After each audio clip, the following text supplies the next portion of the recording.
Hello, I'm Maureen Conway. I'm a vice president at the Aspen Institute and executive director of the Institute's Economic Opportunities Program. At the Aspen Institute's Economic Opportunities Program, our mission is to advance policies, strategies, and ideas to help working people and small businesses thrive. We are particularly focused on ideas to address the systemic inequities that influence access to opportunity. One's gender, race, or home zip code should not determine whether one has access to a good job or the chance to start a business. Today, we are in an extraordinary time. The rapid changes in our economic landscape that have accompanied the coronavirus epidemic are having a devastating impact on both low-wage workers and on small businesses. In the coming weeks, we'll be following how the crisis unfolds and bringing ideas forward as we take our Opportunity in America conversation series to a virtual format and bring it online. As always, we are grateful to the Ford Foundation, Prudential Financial, the Walmart Foundation, the Cerdna Foundation, and MasterCard Center for Inclusive Growth for their support of our work. So today's numbers about unemployment are simply devastating. Nearly 3.3 million people filed for unemployment just last week. This is historic, over 4 times higher than we've ever seen before. That's millions of people who are suddenly without an income and may also be suddenly without health insurance in the midst of a global pandemic. The human costs of this economic dislocation are truly profound. So, what can be done to help individuals that are suddenly without employment? Well, that's what unemployment insurance is for. So today, in the midst of a rapidly growing unemployment crisis, we will talk about unemployment insurance, how it works, who it works for, how it might be better. And to have this conversation, we've turned to a leading expert in unemployment insurance, Rebecca Dixon, Executive Director of the National Employment Law Project, which I will refer to as NELP. Rebecca is a great friend also to the Aspen Institute. She is a member of the Economic Opportunities Program Advisory Council. She is also a SOAR Fellow. It's the first fellowship the Aspen Institute has had with fellows focused on issues pertaining to women and girls. So we call on Rebecca for many, many things, but today we are calling on Rebecca for her tremendous expertise in unemployment insurance system and how that all works. During the last Great Recession, Rebecca did tremendous work to advocate for the expansion of unemployment insurance and to make sure that it was covering many families. And that system was really critical to helping so many families make it through that terrible crisis and not sink into poverty. She's also done many other tremendous things. Her bio's on our website, her website, all over the place. So I encourage you to learn more about her. But she's the perfect person to be talking to now in the midst of this crisis and how, now that we've all come to realize what a really, truly critical part of our social safety net unemployment insurance really is. So Rebecca, thank you. I know you're super, super busy at the moment. So we really appreciate your taking the time to talk with us today. But before we kind of jump into the set of questions, I just wanted to give you a moment to comment on where we are now. Sure, Maureen. As you said, it's an unprecedented time that we're in. 3.3 million jobs lost last week, which is about a 1,500% increase from the week prior. And we're looking at losing 14 million jobs by the summer.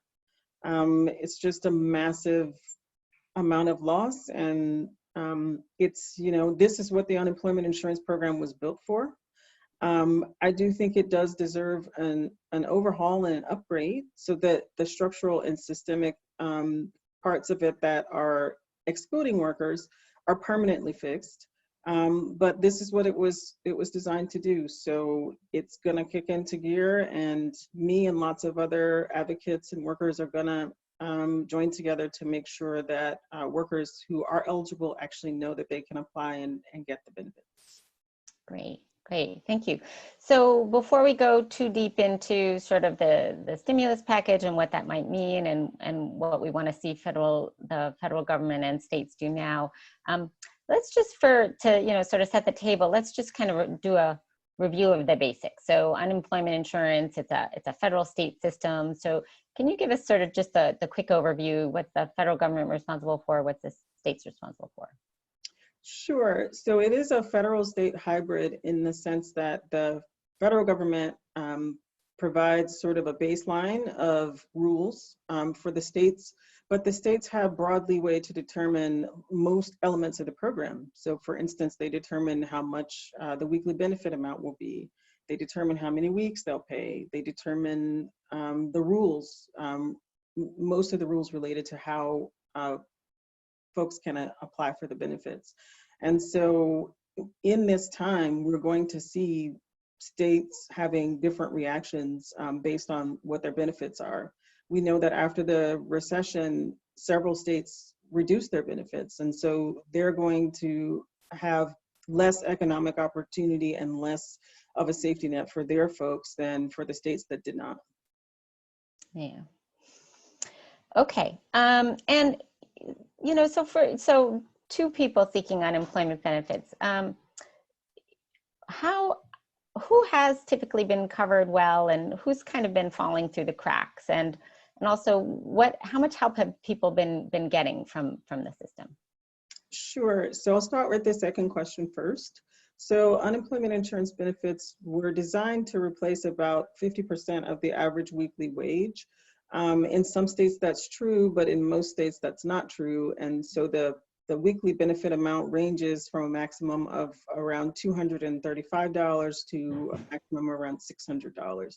So it depends on the state that you live in. And then who has the program traditionally worked for? So we know that this program was designed as part of the New Deal in the 1930s. And so it was designed for male workers who are working full time. And at that time, mostly for white male workers who are working full time. And so the fact that these inequities were baked into the system, continue to show up today. There are lots of workers who are still excluded, including workers who do domestic work and some agricultural workers. And so we know that we can make the system work better for workers. And low-wage workers are also less likely to be covered because they don't meet the requirements for earnings for the benefit program. Yeah, great. And just to build on that point about sort of how it was designed in the New Deal, our current, we're seeing a lot of holes in our safety net, but at NELP in particular, you focus on issues for all workers, but you have a particular concern for lower wage workers and workers of color, and you yourself have a lot of expertise in sort of the ways that workers of color have often been kind of left out. So can you talk about how that applies particularly to the unemployment insurance system? How is that sort of left out workers of color? Sure. So the unemployment system is designed to best cover workers who have like a standard schedule, right? So like you and I do, where we work from 8 to 5 or 9 to 5, and we have steady or longer, and we have steady earnings from week to week. But for low-wage workers, they're often, subject to varied scheduling. So they may have 20 hours this week and they may have 10 hours next week. And so when you go to apply for unemployment insurance benefits and the state looks at your earnings, those workers are often not able to qualify for UI, particularly if we're talking about restaurant workers, tipped workers. Mm-hmm. They may not have enough earnings to actually be able to take advantage of the program. And I would say another big piece is that this would not surprise you, but the education level has a lot to do with whether folks even apply for the program. I mean, most folks don't know that if you're fired, even if you're fired, in most cases, you can still collect unemployment insurance. And so just even that knowledge is often missing. And so we know that a lot of low-wage workers and workers of color don't actually apply for the benefits in the first place, and that's how they end up not receiving them. That's another big factor. Yeah, great. Okay, so as we mentioned at the beginning, we're now seeing unfortunately millions of people now losing their jobs, people in hotels, restaurants, airports, arts and entertainment communities, companies, lots of businesses, large and small, laying people off. How well prepared is the unemployment insurance system to just kind of manage this level of volume? So it's actually not very prepared because the funding that states receive from the federal government to run their programs is based on the unemployment rate from last year, which was very low. So compared to when we were in the recession, states have really pared down the staffing to support unemployment insurance. And so they're having to ramp up in the face of this basically unprecedented surge of applications. The good news is that the Families First Act included $1 billion to go to states to help them with administration. So we hope that that money gets to them quickly, and that will allow them to staff up and to beef up their programs where they can process these claims. Yeah, great. One of the things that's been a lot in the conversation about work last year is sort of the increasing fishing work and more people who are sort of gig workers or platform workers or self-employed and in these kinds of irregular arrangements. So, and as you know, demand for the services of Uber drivers and others kinds of dries up, are they eligible for unemployment, or how does that work? I would say in a normal time, they are not eligible. And that's usually because in most states, they're classified as independent contractors, so self-employed rather than being an employee of a company. And so in normal times, they are not eligible, but there is legislation, the CARE Act, that's moving through Congress right now that would create a pandemic unemployment program that's modeled after the disaster unemployment program, which is specifically for workers who are not covered in the other program. So if that goes through and is signed by the president, they will actually receive coverage. And then there are some states that are moving to cover them. Great. So we talked a little bit about workers of color, but we, interestingly, didn't talk about women workers. This is something else that I know you think about. And, you know, and we also are in a particular time where with school closures and daycare centers closing and all of those social distancing measures, people are, you know, even if they could go to work, maybe they can't go to work because they have to cover their care responsibilities. So can you talk about like sort of how unemployment insurance has worked for women workers in general, but also whether sort of you think that the current crisis might shift how people think about the unemployment insurance system and coverage for workers who need to leave work for caregiving reasons? Sure. So in general, there's a couple of things that put women at a disadvantage in the program. One is that they are more likely to work part-time. And in some states, being available only for part-time work disqualifies you for unemployment insurance. So you may meet the earnings requirement, but then because your availability is just part-time, in some states that is enough for you to be denied, and that tends to prevent women from enjoying the benefits. And then the other big piece is that women, like workers of color, like our labor market is very segregated and stratified by race and gender. And so we know that women make up 2/3 of the 40 lowest paying occupations, such as retail and restaurant work. And these are also jobs that are on the front lines, if they're still open, in terms of safety concerns, but lots of them have closed as well. So women have been at a disadvantage in those two ways in particular. Great. Okay, so last night, the Senate passed a $2 trillion stimulus package, and unemployment benefits are an important part of the package. So what are the key things that you think people should know about what's in the package related to unemployment insurance? So it's an amazing package, which is, you know, it's not comprehensive. So there are, of course, folks who are not going to be covered, including undocumented workers. But it does provide $250 billion investment in unemployment insurance through the end of the year. And how that shows up is that there's an extra $600 for each claimant. So on top of whatever your state benefit amount is, and that is to try to get workers to the average wage to sort of replace the wage for the average worker. So the average worker in the United States makes about $1,000 a week. And so if their UI benefits, say in New York, your UI benefit maximum is in the $400 range. So this $600 would get you closer to what your actual wages were for a short period of time through July. And we know that that's not going to be enough, but it's a good start. It also puts in 13 weeks of additional benefits. So that would allow folks to have more time, particularly now with so much shutdown in the economy. It's very hard to find a new job. And so this is going to be super important to keeping families afloat. And then the last piece we touched on earlier is this pandemic unemployment program that's modeled after the disaster unemployment insurance program. And what's really great about that is it does reach gig workers and independent contractors and the self-employed, which often get left out of these kinds of coverage and this kind of safety net. Great. So as when you were looking at the stimulus package and you saw what they did, I'm just curious, sort of how did that line up with what you were hoping for? What sort of a grade do you give the Senate on this one? How'd they do? I think in this, in the CARE Act, there's definitely lots of things in there that we were supportive of and are excited that are going to be rolled out in the states to support families.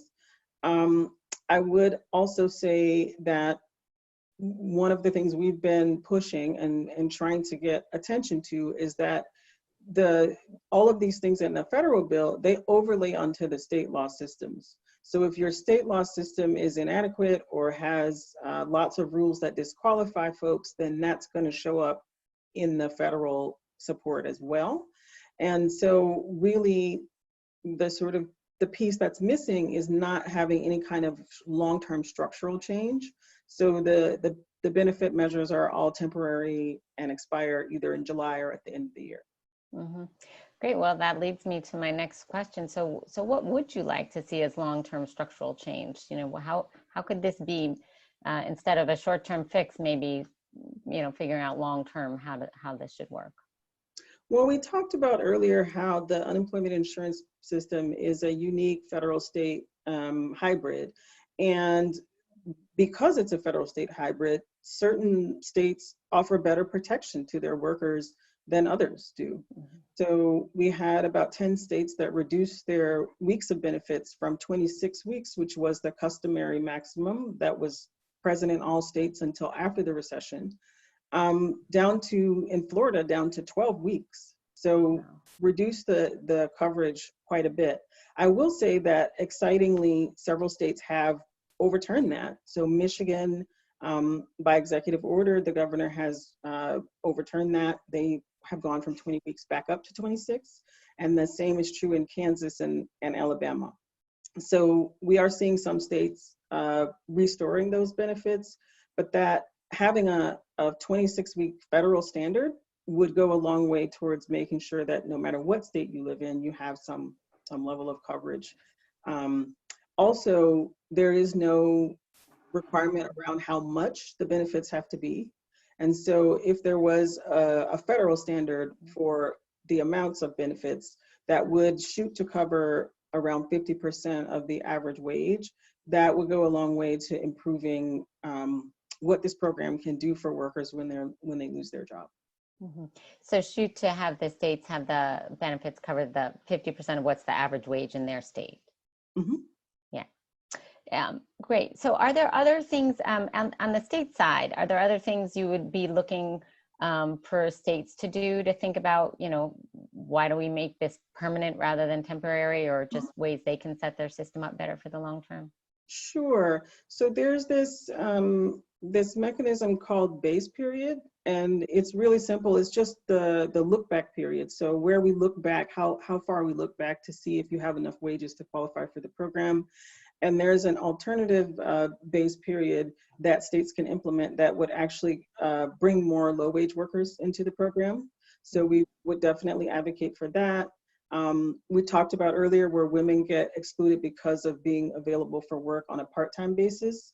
I think in this moment, particularly where we see folks having to come home and take care of small children and school-age children and do homeschooling and all these things, that being available part-time is perfectly respectable. And so states could get rid of those rules that exclude folks who have part-time availability. And then depending on why you leave a job, it's called good cause. And so some things that are pretty relevant right now, like compelling family reasons. So if you have to care for a sick relative or yourself, a lot of the states do have that as good cause for unemployment insurance. So the rest of the states should adopt that. Yeah, great, terrific. So, as we mentioned in the beginning, the unemployment insurance was a big part of how we responded to the need in the Great Recession, and you did a lot of work on that. And I'm just curious, as you think about what we're facing now, are there some lessons from that experience that we should be keeping in mind as we confront what looks like it could be an even more severe crisis? Sure, and I would even take us back a little further, because this is shaping up to be more like a depression, right, than a recession. We know that in times of crisis, it's often when we pull together as a country and we decide to take on these long-standing structural issues. So for instance, during the Great Depression, the New Deal programs came into being. I would say, there were ways in which the program ramped up in the Great Recession, but in both of those instances, there were also large gaps for workers that were not covered. And so I think the lesson from both of those situations is to be inclusive with our policy and with our solutions, and the support that we're trying to provide to families. Mm-hmm. Great, thank you. So, many small businesses, I mean, we're reaching out to a lot of organizations we work with that work with small businesses and nonprofits, and are really struggling now with their cash flow, right? So many of these organizations are having to lay off workers just to keep their doors open and hopefully survive as an organization. But is there something that they should know about, what should they tell their workers with respect to unemployment insurance or other ways that their workers might be able to get help? Sure. One of the ways that that they could help their workers would be to go ahead and proactively reach out to the state agency and verify the employment of those folks, so that, like, it takes about 2 to 3 weeks for you to start to receive payment from your state. And a lot of that is going back and forth with the employer to verify wages, to verify why the person left the job. And so if employers would just proactively provide that information, that would help get the money into the pockets of their workers much more quickly. Okay, great. That's good to know. Are there any resources that you would like to refer people to if they're looking for more information about unemployment insurance in their state, or if they'd like to learn more? I would encourage them to go online to their state's website. Almost all of the states have websites, and they regularly update the frequently answered questions. So that would be where I would recommend they go. And for folks that don't have access, making sure that you make the phone call. It may take a while to get through at this point, given the unprecedented number of claims. Yeah, great. Great. Well, thank you, Rebecca, so much. We, again, really appreciate you taking some time to talk with us today. This information is really useful, really timely, and hopefully it helps a lot of folks get the help that they need in this crisis. And we'll be back again with other conversations around Opportunity in America and how we can start to rebuild and restore Opportunity in America. Thanks for listening.